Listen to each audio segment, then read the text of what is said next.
আলেমগণ বলেছেন ইমান টিকিয়ে রাখতে হলে ভোটে অংশগ্রহণ করা যাবে না। আবার কেউ বলছেন ইসলাম ক্ষমতায় আনতে ভোট দিতে হবে। আমরা সাধারণ পাবলিক কোন দিকে যাব? দেখুন, এই বিষয়ে আমরা বলেছি এর আগে। হ্যাঁ, যারা মনে করছেন যে গণতান্ত্রিক বিধি ব্যবস্থায় আপনি ভোট দেওয়া মানে হলো গণতন্ত্র টিকিয়ে রাখা, প্রতিষ্ঠা করা, এখানে ইসলামের পথ রুদ্ধ করা ইত্যাদি ইত্যাদি অনেক যুক্তি পেশ করে ভোট দিতে নিরুৎসাহিত করেন এক শ্রেণীর আলেম বা এক শ্রেণীর মানুষ।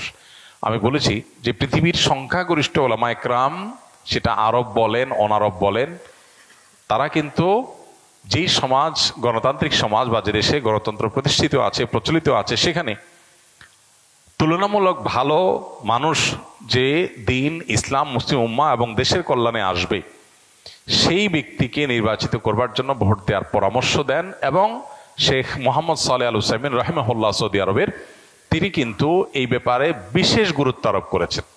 অতএব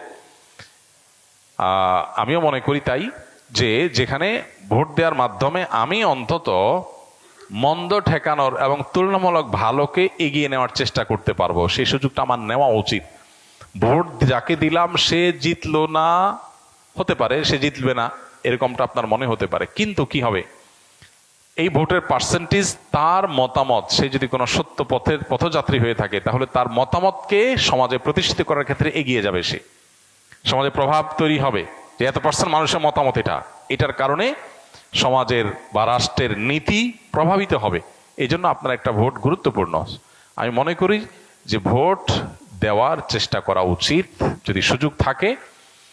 আর যে সমস্ত ওলামা একরাম বলছেন না, দেওয়া থেকে বিরত থাকা উচিত, ওনারা একটা দৃষ্টিভঙ্গি থেকে বলছেন, আল্লাহর কাছে তাদের ইস্তেহার জন্য তারা আজর পাবেন নিশ্চয়ই। আর ওলামাদের এই মত পার্থক্য, এটা ইসলামের সৌন্দর্য। তবে আমরা সাধারণ মানুষ যেটাকে সঠিক মনে করি সেটা করব। অন্যটার বিরুদ্ধে উঠে পড়ে লেগে আমরা গতানুগতিক সিস্টেম অনুযায়ী যে একজন আরেকজনের বিষোদ্গার করা, সেটাতে আমরা কোনো অবস্থাতে যেন না যাই, সেটা খেয়াল রাখতে হবে। সোশ্যাল মিডিয়াতেও দেখা যায় এটা নিয়ে প্রচুর পক্ষ বিপক্ষে আপনার কথাবার্তা বলা হয় এবং অহেতুক নিজেদের আমল আখলাক নষ্ট করা হয়, এটা যেন না হয়। মতামত থাকতেই পারে, আমাদের সবার উদ্দেশ্য আল্লাহর সন্তুষ্টি, আমাদের সবার উদ্দেশ্য এজ এ মুসলমান কোরআন এবং হাদিসের উপর টিকে থাকা। ইস্তেহাদ বা গবেষণা, এটা কিয়ামত পর্যন্ত এটার রাস্তা ওপেন থাকবে। আপনি কোনো মুস্তাহিদের অনুসরণ করছেন তো অন্য মুস্তাহিদকে বা তার অনুসারীদেরকে গালিগালাজ করার অধিকারের মাধ্যমে আপনি পান নাই। এই জিনিসটা আমাদেরকে খেয়াল রাখতে হবে।